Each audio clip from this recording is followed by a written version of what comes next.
A Roman general stands before barbarian ambassadors and begins to laugh. "Don't trouble yourself with your brethren," he says mockingly.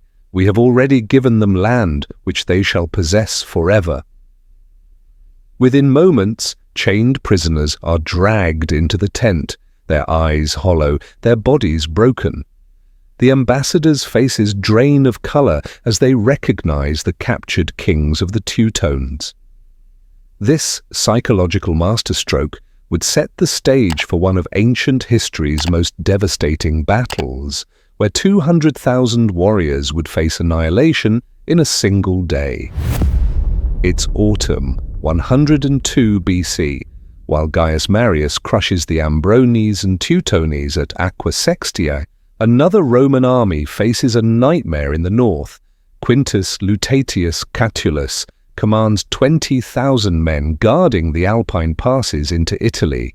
His mission: hold the line against the Cimbri, a migrating nation of hundreds of thousands who've already inflicted Rome's worst military disaster at Arausio. 80,000 legionaries slaughtered in a single day. The Rhone River ran red with Roman blood. Now Catulus is vastly outnumbered, and his deputy Lucius Cornelius Sulla knows it. With no word from Marius, Catulus makes a desperate decision. He'll take the fight to them. The 6 legions march up the Athasis Valley toward Tridentum, hoping to use the terrain to offset the Cimbri's overwhelming numbers. The legions push deeper into the valley, and then they see them. Figures appear on the ridgelines above, silent, watching. At first, just a handful, then dozens, then hundreds. The legionaries march in shadow, while phantom observers multiply along the heights. Centurions bark orders, but everyone knows they're walking into a trap. Sulla sees what's coming and confronts Catulus. This isn't Thermopylae. Leonidas became a legend because he had no choice but to die. We still have choices. Catulus, listening to the advice Marius hoped he would, orders a withdrawal. The decision comes not a moment too soon. The Cimbri surge down the mountainsides, using their shields as sleds on the snow-covered slopes. Warriors crash into the Roman rearguards with savage ferocity. It's a fighting retreat, the most difficult military maneuver, but the Romans maintain discipline. Step by bloody step, they extract themselves from the death trap. They reach the Adige River and open terrain. Catulus immediately orders fortifications on both banks connected by a bridge. When the Cimbri arrive in force, they hit a wall of Roman arrows, javelins, and sling stones. The barbarians stall frustrated, while Catulus and Sulla survey the scene with satisfaction. They've avoided another Arausio. Winter is coming. They can wait. But King Boiorix has other plans. This is a man who destroyed the largest Roman army ever assembled. He's not going to be stopped by wooden walls. First, he tries finding another crossing, unsuccessful. So Boiorix mobilizes his massive manpower and sends parties in 2 directions. Thousands of Cimbri spread across the countryside like locusts, stripping every tree, gathering every rock. Catulus listens to scout reports with growing dread. The downstream parties are building a dam to flood the Roman camps. But that's not the worst part. The upstream parties are lashing huge timbers together into massive, irregular structures. The Romans can't figure out their purpose until the dam begins working and the water level rises.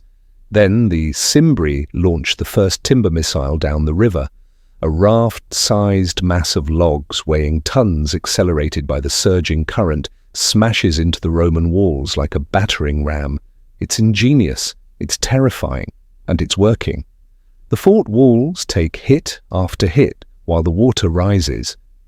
Legionaries begin deserting rather than wait to be drowned or crushed. Catulus knows the position is untenable. He orders retreat but brings his standard to the front, sharing whatever shame comes with withdrawal. A force of 500 volunteers stays as rear guard. When the Cimbri assault them, the defense is so impressive that the barbarians allow the Romans to withdraw with honor. Catulus falls back to the Po River, but the damage is done. The plains of northern Italy are now in barbarian hands. The Cimbri gorge themselves on Italian wealth, eating and drinking everything they find. As winter approaches, they settle in to enjoy their conquest. Meanwhile, Marius achieves stunning victory at Aquae Sextiae, completely annihilating the Teutones and Ambrones. He returns to Rome, declines an immediate triumph, and takes another consulship, his 5th term, his 4th consecutive.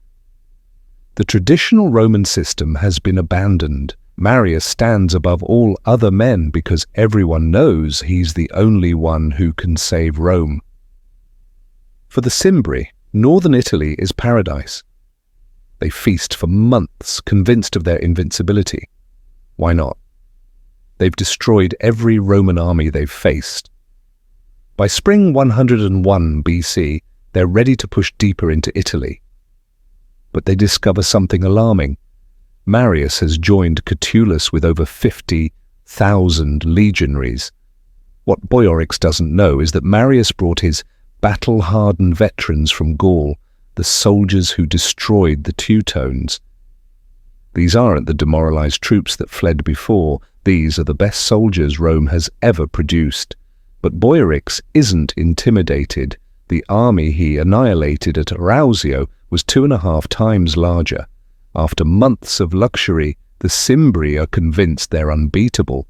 When Boiorix can't find a suitable crossing on the Po, Marius moves north into open ground. No more running. This ends here. The Cimbri send ambassadors demanding land for hundreds of thousands of people. Marius, sitting with Sulla and Catulus, shakes his head. There will be land in which to bury them. The ambassadors bristle. They'll deal with Marius like they dealt with Caepio at Arausio. As soon as their allies arrive, the Teutones and Ambrones, battle will be joined. This is the moment Marius has been waiting for. "What allies are these?" Marius asks innocently. The ambassadors explain their allies will join them soon. Marius chuckles. The Teutones and Ambrones have already been given land. The Cimbri are confused. Marius waves to his lictors, and chained prisoners are led out. Teuton nobles and royalty, their bodies broken, their eyes empty. Marius's laughter subsides. Your allies have all the land they need. Those not in slave markets are being spread as fertilizer. Their bones serve as fence posts. If that's the fate you wish, I'll provide it. The ambassadors rush back to Boiorix. His fury overwhelms caution. He sends word he'll meet Marius at a time and place of his choosing. Marius responds with barely contained glee. The Raudine Plain. There the gods will decide. The Romans arrive first. Marius positions his Gallic veterans on both flanks, 15,000 men on each side with strong cavalry. He commands the left, Sulla the right. Catulus commands the center. Marius takes the morning auspices. The omens are good. Then the Cimbri arrive, 200,000 warriors covering 10 square miles. Many Roman officers question Marius's judgment. The barbarian mass seems capable of drowning them in bodies. But observant Romans notice Marius has positioned his lines so morning mist conceals many units, and the sun and wind will be at Roman backs once battle peaks. The Cimbri begin organizing their massive army. Marius has no intention of giving them time. The Roman trumpets blow. General advance. The effect is devastating. The Cimbri hadn't realized the Romans were fully deployed. Now, emerging from mist in morning sunlight, they see legions advancing in perfect formation. The sun catches thousands of helmets. To the Cimbri it appears the sky has caught fire. Boiorix orders his elite cavalry forward. The Cimbri horsemen wear animal-shaped helmets and carry white shields. Their long swords swirl through the air.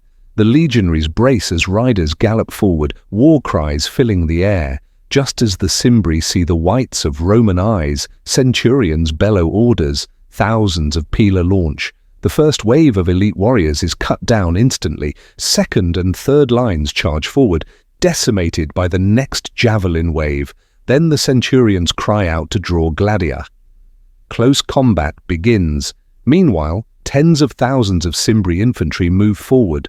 The greater part of the mounted attack falls on Catulus and Sulla's lines.